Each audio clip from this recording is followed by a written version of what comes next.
बिस्मिल्लाहिर्रहमानिर्रहीम। अस्सलाम वालेकुम। पाकिस्तान तहरीक इंसाफ की ज़रताज गुल साहिबा और पाकिस्तान पीपल्स पार्टी की शाज़िया मरी साहिबा बिलाशुबा अपने आप में ये दोनों हसीन ख़वातीन हैं और अपनी अपनी पार्टी की खूबसूरती में अहम किरदार भी अदा करती हैं। तो खाली इनकी खूबसूरती की ही बात नहीं है, जब ये बात करती हैं तो ये बातें भी बड़ी खूबसूरत करती हैं और असम्बली के अंदर जब ये स्पीच करती हैं तो कमाल स्पीच करती हैं। एक एक पॉइंट्स को इन्होंने बहुत बारीकी से नोट किया होता है और जब बोलती हैं तो ज़रा भी इनकी बातों में अटकाहट नहीं होती। तो आप ज़रा शाज़िया मरी साहिबा की ये स्टेटमेंट सुनिए। उन्होंने कल असम्बली के अंदर जो है ये स्पीच की है, बजट के हवाले से कमाल स्पीच की है, बड़ी बैलेंस स्पीच की है। आप सुनेंगे, आपको बहुत पसंद आएगी। वीडियो पसंद आए तो लाइक ज़रूर कीजिए। अल्लाह हाफिज़। शाज़िया मरी साहिबा। ऑनरेबल फाइनेंस मिनिस्टर ने बजट स्पीच पेश की जिसपे हम नहीं मौजूद थे, टोकन पार्टिसिपेशन थी। But I do not very very politely and respectfully I would like to correct him. जो उन्होंने पेज 1 पे ही लिख दिया कि जी तमाम पॉलिटिकल लोगों के साथ बैठे और जो भी है उनकी रहनुमाई में ये बजट बना, तो सर बिलावल भुट्टो जरदारी साहब की रहनुमाई में ये बजट नहीं बना। I would like to very respectfully correct the honorable finance minister because उनकी स्पीच में ये था, अगर ऐसा होता तो बिलावल भुट्टो जरदारी साहब की जमात को टोकन पार्टिसिपेशन या बॉयकॉट का ऐलान करने की कोई ज़रूरत ना होती। So this is a correction. Sir budget proposal पे अगर बात की जाए तो बड़े एम्बिशियस टारगेट्स हैं, रेवेन्यू टारगेट्स रखे गए हैं सब, और इसके अंदर बताया जाता है कि एक प्रपोजल है that seeks a remarkable 40% increase in tax revenues, aiming to elevate them from 9.25 trillion to 12.97 trillion. So it is ambitious. हम दुआ ही कर सकते हैं कि ये हुकूमत ऐसे टारगेट्स को, क्योंकि I mean to wish you well is wishing Pakistan well. To bring you down is bringing this country's stability or this country's progress down. So I can only wish, but this is a very ambitious target. उसकी कोई ऐसी feasibility नजर नहीं आ रही है. I hope that you have a plan for this. So direct and indirect taxation, बड़े हमारे honourable साथियों ने बात की है। सैलरीड क्लास पे बिजनेसेस पर आपने 48 और 100% लगाई है। 5.512 ट्रिलियन तकरीबन आप डायरेक्ट टैक्सेस से ले रहे हैं, और जो तमाम दीगर आपके टारगेट्स हैं वो आप इनडायरेक्ट टैक्सेशन से ले रहे हैं। सो योर फोकस जो है वो आपका खासा रिग्रेसिव टैक्सेशन पर है। अच्छा, ये इसलिए भी थोड़ी अफसोस की बात है कि बेहतर होता कि इसको थोड़ा बैलेंस किया जाता और एक बैलेंस अप्रोच होती। हम बार बार कहते हैं कि indirect taxation is regressive taxation, we need to move towards progressive taxation, we need to increase the tax net. हमें उनको रगड़ा नहीं लगाना चाहिए, या सैलरी तबके के बारे में यह बात हुई है, उन्हीं को रगड़ा लग रहा है। उन्हीं लोगों को रगड़ा लगता है सर जो FBR के साथ रजिस्टर्ड है और जो टैक्स पेयर्स हैं, लेकिन और नए लोगों को टैक्स नेट में क्यों नहीं लाया जाता? Every political government does say this, but I think now it is time to walk the talk, and it is important to do that. अब भी हमने वही देखा है कि FBR उन्हीं के पीछे जाएगी जो टैक्स पेयर्स हैं या जो रजिस्टर्ड हैं as tax payers, but the people who are not paying tax, how are you going to bring them in this fold? That is important. Tax आपने लगा दिया है, अच्छी बात है, चले ब्रांड नेम कपड़ों पे आपने टैक्स लगा दिया है, लेकिन वो ब्रांड नेम जो कपड़े आपका लोकल मैन्युफैक्चरर बेच रहा है वो ये कहते हैं मुझ पे तो आपने टैक्स लगा दिया, मेरे साथ जो बैठा है जो ब्रांड नेम नहीं बेच रहा उसको आपने टैक्स नेट में नहीं लिया। आप अपनी इकोनॉमी को डॉक्यूमेंट करने से गुरेज कर रहे हैं। You are running away from doing that. Why? देखिए, ये कड़वा घूंट सबने पीना है ना, ये तो हमने मान लिया ना। अगर कोई ऐसा कहता है कि नहीं पीना तो फिर वो रास्ता बता दे कि कैसे रेवेन्यू जनरेट हो। अगर ये कड़वा घूंट पीना है तो सबको कुर्बानी देनी होगी। फिर आप एक उस तबके को ना रगड़ें जो पहले ही आपको टैक्स दे रहा है, और अब इनडायरेक्ट टैक्सेस की मद में इतना बड़ा टारगेट आपने लगा दिया है और आप उन्हीं से टैक्स वसूल कर रहे हैं। सर अनरियलिस्टिक मुझे लगे जो नॉन टैक्स रेवेन्यूज के टारगेट हैं, इसमें 64% की इंक्रीज है। अब ये कहते हैं फ्रॉम 2.94 ट्रिलियन हम 4.84 ट्रिलियन नॉन टैक्स रेवेन्यूज में इकट्ठे करेंगे।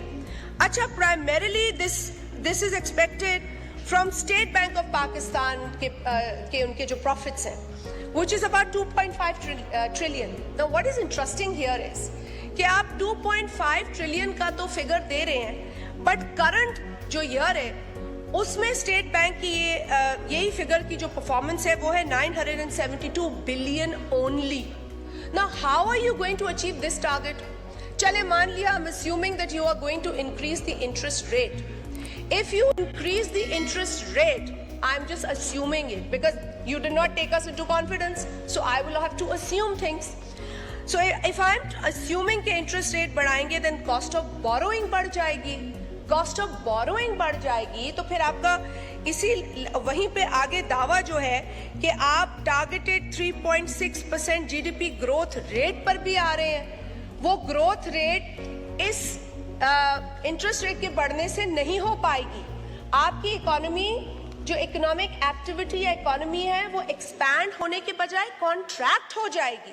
I mean, obviously this is the only floor or forum where I can raise my concerns and that of my parties because we were not given an opportunity to sit down and talk about this with you. So, तो ये contradiction है जो unrealistic non-tax revenues से आपने अपना हदफ निकालने की यहाँ पर proposal पेश किया है. So, increased petroleum levy, again it's part of non-tax revenues. आपने 60 रुपीस पर लीटर से 80 रुपीस पर लीटर कर दिया है और जो हदफ आपने मुकर्रर किया है वो 1.28 ट्रिलियन है इस नेक्स्ट ईयर की levy. Now this is going to be a huge burden और a pressure on the citizens, particularly जो इस वक्त हमारी वल्नरेबल इकोनॉमिक सिचुएशन है. इसके अंदर आम जो पाकिस्तानी है उसको किस तरह प्रोटेक्ट करेंगे? I hope the government has a plan. Then we come to substantial cash surplus. अब कैश सरप्लस, आई नो कि कैश सरप्लस पे आप रिलाई कर रहे हैं. आपने 1200 बिलियन का कैश सरप्लस यहाँ पर शो किया है, दैट्स द टारगेट. लेकिन आप करंट ईयर में 539 कर पाए हैं. अब ये 539 को 1200 बिलियन पे ले जा रहे हैं फ्रॉम प्रोविंशियल गवर्नमेंट्स. यहाँ Punjab has given you an estimate of 640.83 billion. Sindh has zero surplus. I asked the Sindh government, they said we presented a balance budget. Our budget is on realistic numbers and we did not show a surplus because we wanted to stick with the real numbers, and the real numbers showed us a balanced budget, so we did so. Acha, last year interestingly Sindh did show a deficit budget which was around 30-40 billion, but their performance was so good that they turned the deficit into surplus. So they will inshallah turn this into surplus, but they could not give you a figure at this point in time, which is fair. I mean, one of the members here was raising this concern, so वो उसमें कोई कबाहत नहीं है. Khyber Pakhtunkhwa 100 billion लिखा है, Balochistan 25 billion लिखा है. अगर हम इन फिगर्स को मिला लेते हैं तो भी आपका एक डेफिसिट फिगर आ रहा है, which is 434.17 billion, rounded off 434 billion. तो ये आपका डेफिसिट बजट आ रहा है, which will impact your overall fiscal stability. Sir, इसमें मैं तारीफ करूंगी सूबों की, क्योंकि सेल्स टैक्स ऑन सर्विस जो है वो आईनी तौर पर हमेशा से सूबों के पास था. एक डिक्टेटर ने 2000 में एक ऑर्डिनेंस के जरिए जीएसटी ऑन सर्विस सूबों से लेकर एफपीआर को दे दिया, जो उस वक्त I believe it was CBR उस वक्त, और एफपीआर को दे दिया, और कलेक्शन चार्जेस भी एफपीआर सूबों से लेने लगा उन्हीं के टैक्स के ऊपर.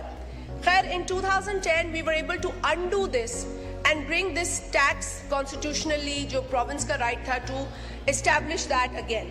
और अब सूबों ने अपनी परफॉर्मेंस से ये साबित कर दिया है कि they are able to collect what is their responsibility, and they have exceeded and excelled in their performance.